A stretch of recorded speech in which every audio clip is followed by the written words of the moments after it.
Welcome to studio S news బులెటిన్ల ముందుగా ముఖ్యాంశాలు. అమరావతి రైతుల త్యాగాలకు జవాబుదారీగా ఉంటాం. AP deputy CM Pawan Kalyan.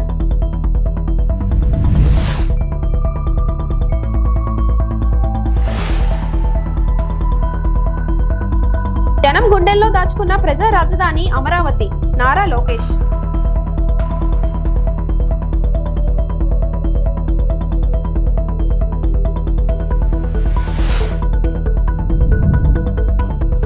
కులగణంలో కేంద్రానికి తెలంగాణనే రోల్ మోడల్.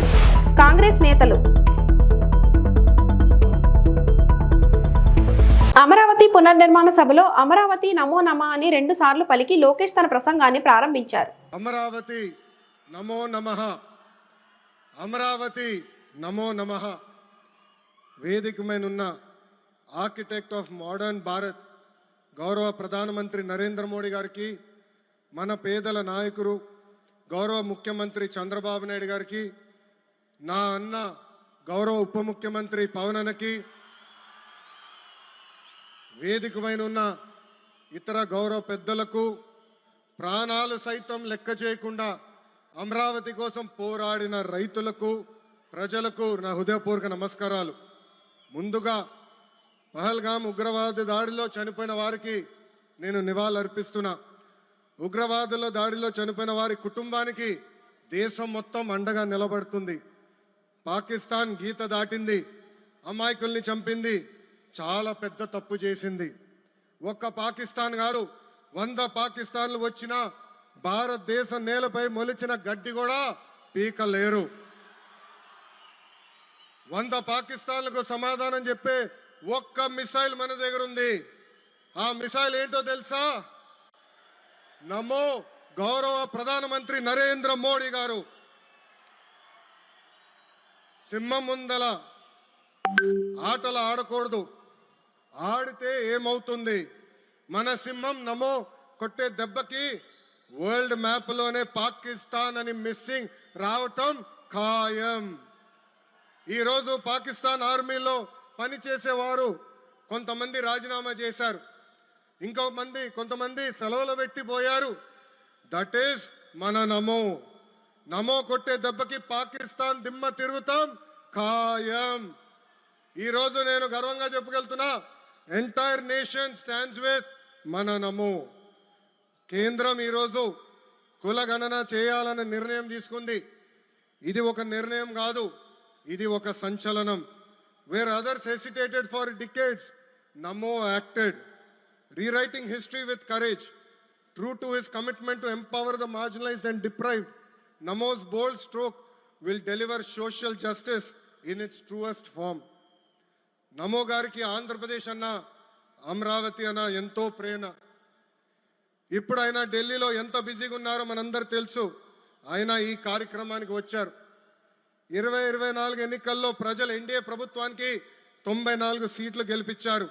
అందుకే మన ప్రధాని నమో గారు ఆంధ్రప్రదేశ్ కోరిన అన్ని కోరికలు తీరుస్తున్నారు. మొన్నే విశాఖపట్నానికి వచ్చి railway zone, NTPC green project, Nakkapalli bulk drug park కి నిధులు కేటాయించారు. ఏకంగా విశాఖపట్నం ఉక్కు ఫ్యాక్టరీని కాపాడారు. ఇప్పుడు అమరావతికి వచ్చి నిధులే కాదు పనులు కూడా ప్రారంభించబోతున్నారు. మనం ఒకసారి గతం కూడా గుర్తు చేసుకోవాలి. 2014లో రాష్ట్ర విభజన జరిగింది. కట్టుబట్టలతో మెడబట్టి మన బయటికి గెంటేశారు.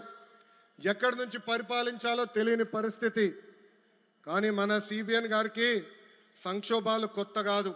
ఒక పక్కన సంక్షేమం, మరో పక్కన అభివృద్ధి చేసి చూపించారు. అందరి ఆమోదం తెలిపిన తర్వాతనే అమరావతి రాజధానిగా ప్రకటించారు. రైతులు చేసిన త్యాగం వల్ల ఈరోజు అమరావతి ఏర్పడింది. ఒకే రాజధాని, అభివృద్ధి వికేంద్రీకరణ అనే ఎజెండాతో మన ప్రభుత్వం ముందరికెళ్ళింది. రాయలసీమను ఎలక్ట్రానిక్స్, ఆటోమోటివ్, రెన్యూవబుల్ ఎనర్జీ హబ్గా తయారు చేశాం. గోదావరి జిల్లాలో ఆక్వాని పెద్ద ఎత్తున ప్రోత్సహించాం. ఉత్తరాంధ్రలో ఐటీ, ఫార్మా కంపెనీలు కూడా ఆనాడు మనం తీసుకొచ్చాం. కానీ 2019 నుంచి 24 వరకు విధ్వంస పాలన మనం చూసాం. మన సిబిఎన్ పై ఉన్న వ్యక్తిగత కక్షతో అమరావతిని చంపేయాలని చూశారు. ఒక్క ఇటుక కూడా పెట్టకుండా 3 రాజధానులంటూ 5 సంవత్సరాలు గడిపేశారు. 8 ఏళ్ల పిల్లోడి దగ్గర నుంచి 80 సంవత్సరాల వృద్ధుడి వరకు జై అమరావతి అంటూ జెండా పట్టుకుని రోడ్డు పైకి వచ్చి ధర్నాలు చేస్తాం, పోరాటాలు చేస్తాం. మనందరం చూసాం. జై అమరావతి అన్నందుకు రైతులకి సంఖ్యలు వేశారు. జై అమరావతి అన్నందుకు మహిళా రైతుల్ని పోలీస్ బూటులతో తన్నిచ్చారు. జై అమరావతి అన్నందుకు రైతుల్ని ఏకంగా పెయిడ్ ఆర్టిస్టులు అన్నారు. ఎన్ని అరాచకాలు చేసినా అమరావతి రైతులు తగ్గేదే లేదన్నారు. 1631 రోజుల పాటు అమరావతి ఉద్యమం కొనసాగింది. 2070 మంది రైతులు చనిపోయారు. అమరావతి రైతులు గత 5 ఏళ్లుగా నలిగిపోయి లాఠీ దెబ్బలు తిన్నారని AP deputy CM Pawan Kalyan అన్నారు. అమరావతి పునర్నిర్మాణం సభలో ఆయన ప్రసంగించారు. గతంలో రైతులను కలిసినప్పుడు మా కన్నీళ్లు తుడిచేదెవరు అని అడిగినట్లు గుర్తు చేసుకున్నారు. అమరావతి రైతులు త్యాగాలకు జవాబుదారీగా ఉంటామన్నారు. రాజధాని నిర్మించి వారి రుణం తీర్చుకుంటామని హామీ ఇచ్చారు. దేశమే తన కుటుంబంగా ప్రధాని మోదీ భావిస్తున్నారని కొనియాడారు. అమరావతి పునఃప్రారంభం సందర్భంగా 34,000 ఎకరాలు ఇచ్చి 29,000 పైచిలకు రైతులు గత 5 సంవత్సరాలుగా నలిగిపోయి రోడ్ల మీదకి వచ్చి ముళ్ళ కంచెల మధ్యలో కూర్చొని పోలీసు లాఠీ దెబ్బలు తిని కేసులు పెట్టించుకొని ఇంట్లో పెద్దవాళ్ళని కానీ చాలామందిని 2,000 పైచిలకు రైతులు ప్రాణాలు కోల్పోయి మీరు నలిగి బాధపడి మీ కన్నీళ్లు తుడిచే వాళ్ళు ఉన్నారా ఆ రోజునని చాలాసార్లు మహిళా రైతులు నన్ను అడిగారు. ఇది గౌరవ ప్రధానమంత్రి శ్రీ నరేంద్ర మోదీ గారికి తెలుస్తుందా అని ఒకసారికి 5 సంవత్సరాల క్రితం మీరు అడిగారు. నేను ఆ రోజు ఆయనకి తెలియకుండా ఏది ఉండదు, అమరావతి శాశ్వత రాజధానిగా ఉంటుందని ఆ రోజు మేమందరం కలిపి మాట ఇచ్చాం. ఆ ఇచ్చిన మాట ప్రకారం ఈ రోజున ప్రధానమంత్రి గారి చేతుల మీదుగా మళ్ళీ ఇంకొకసారి పునఃప్రారంభం జరగబోతుంది. ఆది శంకరాచార్య 1237వ జయంతి సందర్భంగా తిరిగి అమరావతి పునఃప్రారంభం కావటం చాలా ఆనందాన్ని కలగజేస్తుంది. 5 కోట్ల మంది ప్రజలకి సంబంధించి ఇది ఒక హబ్. ఇది సెంటర్, నర్వ్ సెంటర్. ఇది అంటే మనందరికి సంబంధించిన ఇల్లు. ఇది మనందరం ఎవరిని అడుగుతున్నామంటే ఒక ప్రధానమంత్రి గారు పూర్వం సన్యాసాశ్రమంలో ఉన్నప్పుడు ఆయనకి అనికేత్ అనే పేరు పెట్టారు. అనికేత్ అంటే అర్థం పరమశివుడు, ఇల్లు లేనివాడని. అలాంటి ఇల్లు లేనివాడు, కుటుంబం లేనివాడు 5 కోట్ల మంది కుటుంబాలకు, 5 కోట్ల మంది ప్రజల కోసం, ఎన్ని కోట్ల కుటుంబాల కోసం మనందరికీ రాజధానిలో ఒక నగరం నిర్మించడానికి, ఇల్లు నిర్మించుకోవడానికి 140 కోట్ల మంది ప్రజల బాధ్యత తీసుకొని కశ్మీర్ నుంచి కన్యాకుమారి వరకు, అక్కడ కామాఖ్య నుంచి ద్వారకా వరకు ప్రపంచమే, మన దేశమే తన కుటుంబంగా చేసుకుంటూ ఈ భారతదేశమే తన ఇల్లుగా చేసుకొని తిరిగి పునఃప్రారంభానికి విచ్చేసిన గౌరవ ప్రధానమంత్రి శ్రీ నరేంద్ర మోదీ గారికి మనస్ఫూర్తిగా మన అందరి తరపున, ఆంధ్రప్రదేశ్ ప్రజలందరి తరపున, అమరావతి రైతాంగం తరపున, ఆడపడుచుల తరపున వారికి చేతులెత్తి హృదయపూర్వక నమస్కారాలు తెలియజేస్తున్నాను. అమరావతి రాజధాని పనులు పునఃప్రారంభమవుతున్న ఈ శుభ సందర్భంలో ముందుగా రాజధాని నిర్మాణం కోసం స్వచ్ఛందంగా ముందుకొచ్చి తమ భూముల్ని, పొలాల్ని ప్రభుత్వానికి ఇచ్చిన అమరావతి ప్రాంత రైతులకు, మీ త్యాగానికి గత 5 ఏళ్లుగా మీరు చేసిన పోరాటానికి శిరస్సు వంచి మీకు ధన్యవాదాలు తెలియజేస్తున్నాను. ఆ రోజున మహిళలు, విద్యార్థులు చేసిన పోరాటం, మీరు పడిన అవమానాలు, మీపై పడ్డ గాయాలు ప్రతి ఒక్కటి మనసులో ఉంది. మీ త్యాగాన్ని మేము మర్చిపోం. మీరు చేసిన త్యాగానికి జవాబుదారీగా ఉంటాం. బాధ్యతగా అమరావతి నిర్మాణం జరిగేలా సాయశక్తుల ఈ కూటమి ప్రభుత్వం కృషి చేస్తుంది. అమరావతి మహిళా రైతుల పాత్ర చాలా అభినందనీయం. మీరు ఎంత నలిగారు, మీరు ఎంత రోడ్ల మీదకి వచ్చారు. మగవాళ్లు ఆపేస్తే ఆడపడుచులు బయటకు వచ్చి తిరిగి పౌరుషం చూపించారు, ఆంధ్ర పౌరుషాన్ని చూపించారు. మీరికి నా ప్రత్యేక అభినందన. వాళ్ళు చూపిన సాహసం, సహనం అందరికీ ప్రేరణగా నిలుస్తాయి.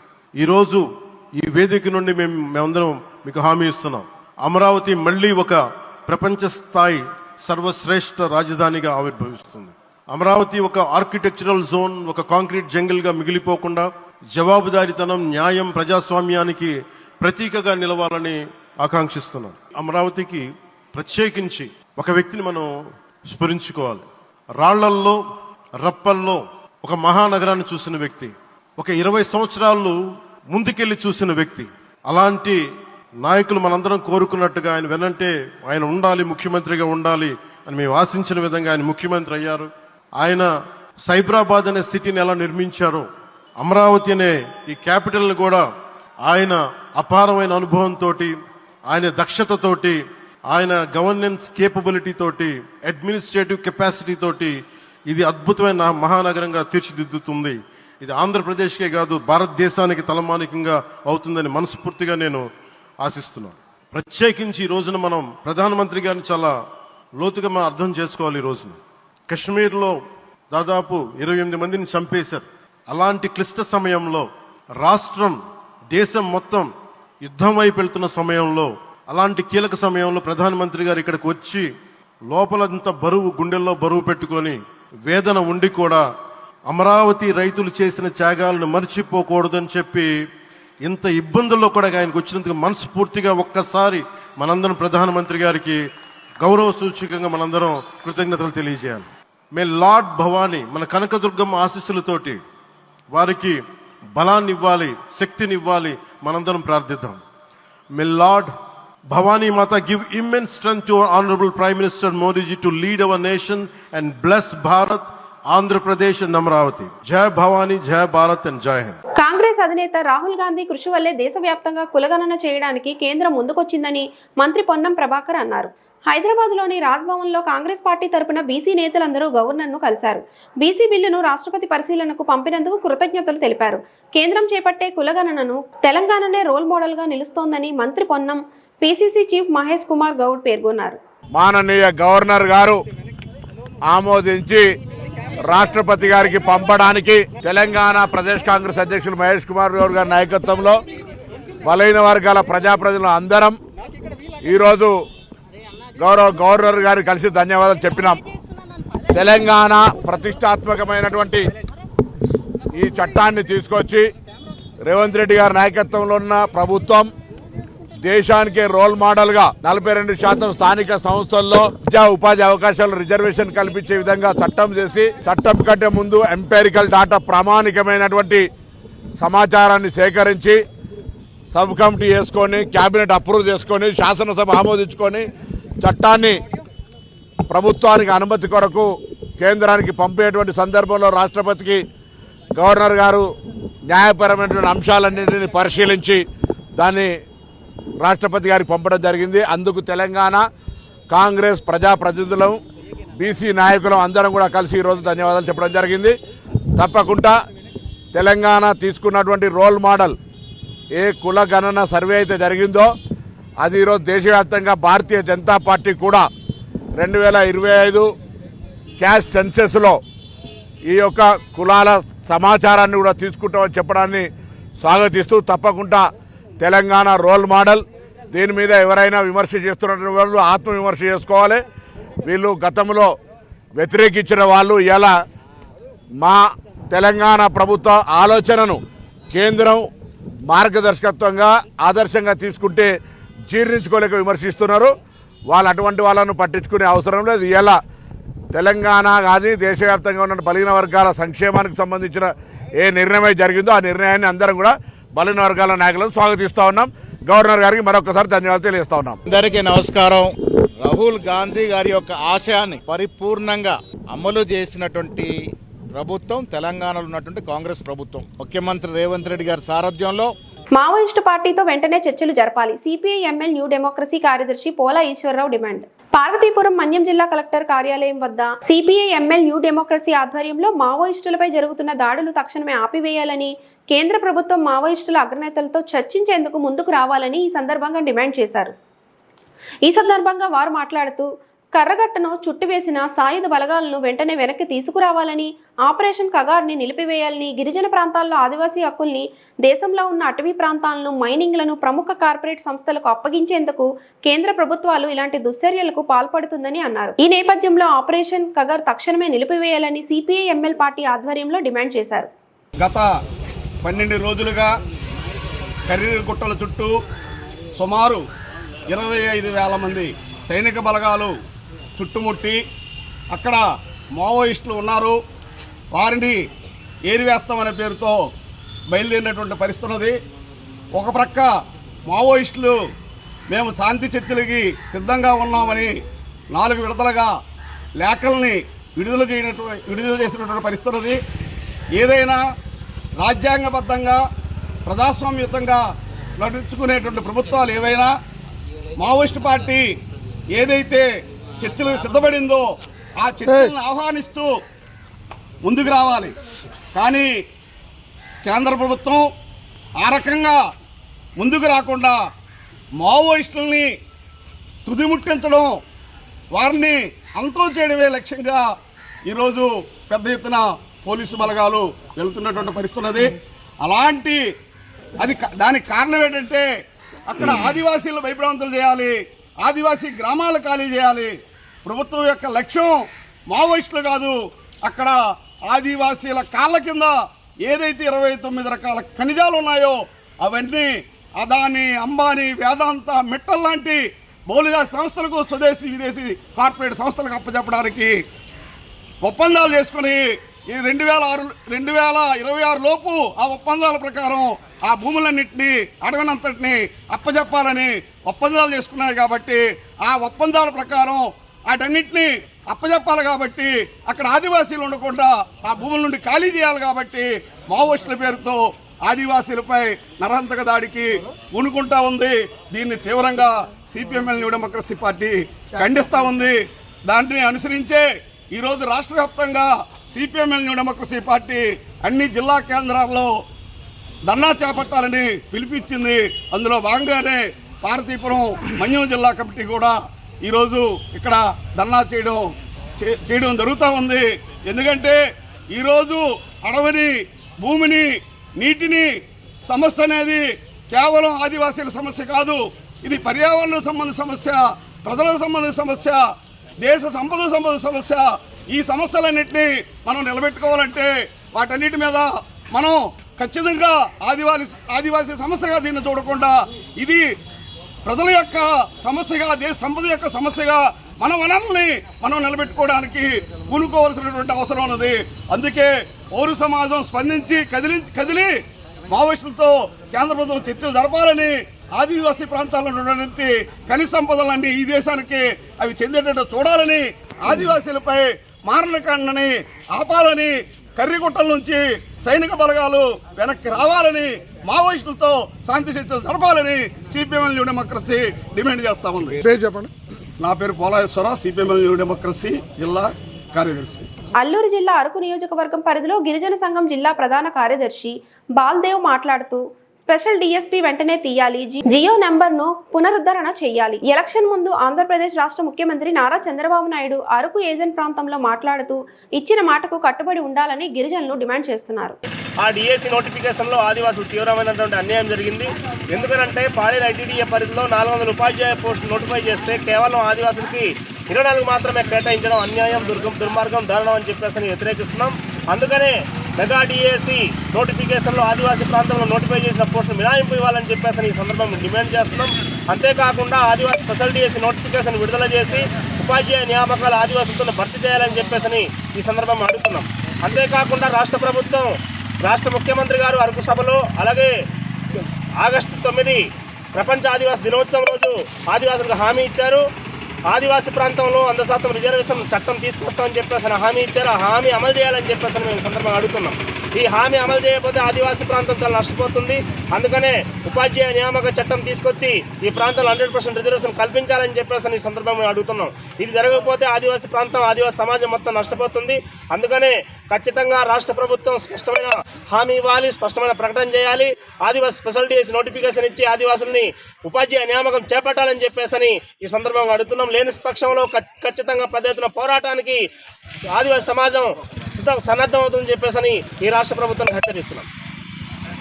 అల్లూరు జిల్లా అరకు నియోజకవర్గ పరిధిలో రాష్ట్ర మన్యం బంద్ ప్రశాంతంగా కొనసాగుతుంది. ఆదివాసీ గిరిజనులు జియో నెంబర్ 3 పునరుద్ధరణ చేయాలి, ఆదివాసీ గిరిజనులకు స్పెషల్ డిఎస్సి నోటిఫికేషన్ ఇవ్వాలి అని డిమాండ్ చేస్తున్నారు. సిపిఎం కాంగ్రెస్ పార్టీ నాయకులు, కార్యకర్తలు, పోలీస్ సిబ్బంది బందోబస్తుగా ఏర్పాటు చేశారు.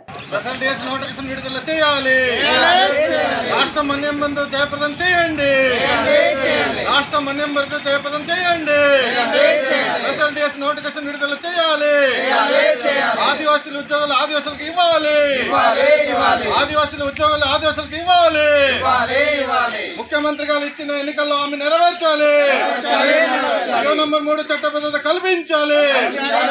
జై ఆదివాసీ, జై ఆదివాసీ. అన్యం రాష్ట్ర బంధు జయప్రదం చేయండి, అన్యం రాష్ట్ర బంధు జయప్రదం చేయండి. జీవో నంబర్ 3 చట్టబద్ధత కల్పించాలి.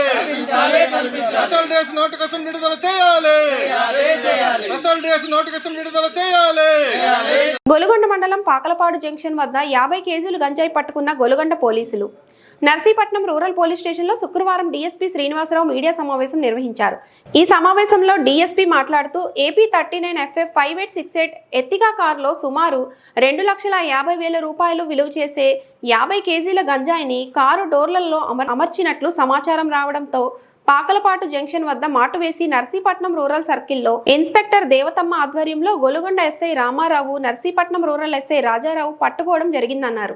పరారీ అవ్వగా 3 నిందితులు అయిన కర్రి అప్పన్న, కర్రి రాజు, కర్రి దారాలను అదుపులోకి తీసుకోవడం జరిగిందని, వీరి వద్ద నుండి 50 కేజీల గంజాయి, ఒక సెల్ ఫోన్, ఒక కారు సీజ్ చేసి రిమాండ్కు తరలిస్తున్నట్లు పేర్కొన్నారు. అందరికీ నమస్కారం. ఈ రోజున Narsipatnam sub division Narsipatnam circle Golugonda police station లిమిట్స్లోని పాకలపాడు దగ్గర on information Narsipatnam rural inspector Revathamma garu మరియు rural SI Rajarao, Golugonda SI Ramarao garu వీళ్ళంతా కలిసి స్పెషల్ పార్టీ కానిస్టేబుల్స్ మరియు లోకల్ కానిస్టేబుల్స్ కలిసి వెహికల్ చెకింగ్ నిర్వహిస్తుండగా చింతపల్లి వైపు నుంచి ఒక కారు ఒకటి వస్తూ పోలీస్ పార్టీని చూసి ఆఫ్ చేసి వాళ్ళు పారిపోతుండగా వాళ్ళని పట్టుకొని మొత్తం ముద్దాలండి ముగ్గురు పారిపోతుండగా మన పార్టీ అంతా చేజ్ చేసి వాళ్ళని అప్రహెండ్ చేయడం జరిగింది. ఆ జరిగిన తర్వాత వాళ్ళు పారిపోవడానికి కారణం ఏంటి అన్నది వాళ్ళని క్వశ్చన్ చేస్తూ కార్ని థరోగా చెక్ చేస్తే కారులోని ఈ సైడ్ డోర్స్ దగ్గర, బోనెట్ దగ్గర ఇవన్నీ కూడాను ఆ ఫ్రేమ్స్ ఓపెన్ చేసి ఆ ఫ్రేమ్స్లోని సుమారుగా 50 కేజీలు గాంజాని వాళ్ళు అందులో కన్సీల్ చేసి తీసుకొని వస్తూ మనకి దొరికారు. అందులో వీళ్ళది కర్రి అప్పన్న అండి, ఈయన డ్రైవర్. ఈయనకి ఎవరైతే గంజాయి కొనడానికి లాస్ట్ డెస్టినేషన్ పర్సన్ ఎవరైతే ఉన్నారో ఆయన ప్రజెంట్ అప్స్టాండింగ్లో ఉన్నాడు. ఆయనేమో వీనికే ఫైనాన్స్ చేసి ఒక కారు, ఇప్పుడు ఈ AP 39FF 5868 car, Ertiga car, ఆ కార్ని కొనేసి కేవలం ఈ గాంజా ట్రాన్స్పోర్టేషన్ కోసం అని చెప్పేసి ఆయనకి A2కి ఇవ్వడం జరిగింది.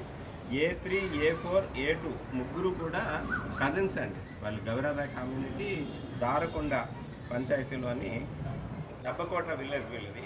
వీళ్ళు ఎప్పుడో ఒక 50 years బ్యాక్ వీళ్ళ ఫ్యామిలీస్ అక్కడ సెటిల్ అయిపోయి వీళ్ళు అక్కడ ఆ బిజినెస్తో పాటు ఈ గాంజాను కూడా అమ్మడం, ట్రాన్స్పోర్ట్ చేయడం ఇదంతా కూడా బిజినెస్గా పెట్టుకొని చేస్తున్నారు.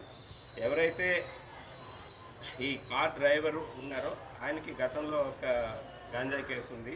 అలాగే కర్రి రాజు అండి, ఈయనకి 4 కేసులు ఉన్నాయి, గంజాయి కేసులు 4 కేసులు ఉన్నాయి. అట్లాగే A4 బైక్ మెకానిక్, ఈయన మీద అయితే ఏం కేసులు లేవు. అట్లాగే ఎవరైతే డెస్టినేషన్ పర్సన్ అంటే లాస్ట్ గాంజా రిసీవ్ చేసుకునే పర్సన్ ఉన్నాడో ఆయన మీద కూడా 2 గంజాయి కేసులు ఉన్నాయి. వీళ్ళంతా కూడా దీనికి అలవాటు పడిన నేరస్తులు, గంజా వ్యాపారం చేయడానికి. వీళ్ళందరినీ కూడా చాకచక్యంగా మన సిబ్బంది అంతా కూడా చాలా చాకచక్యంగా వ్యవహరించి దీన్ని సీజ్ చేయడం జరిగింది, గంజాని పట్టుకోవడం జరిగింది. వీళ్ళ మీద చాలా కేసులు ఉన్నాయి కాబట్టి ఫైనాన్షియల్ ఇన్వెస్టిగేషన్ కూడా చేసి వీళ్ళ తాలూకు ఆస్తులు ఏమున్నాయి ఏంటి అన్నదంతా కూడా మేము చేయడం జరుగుతుంది. ఆల్రెడీ PD యాక్ట్ కూడా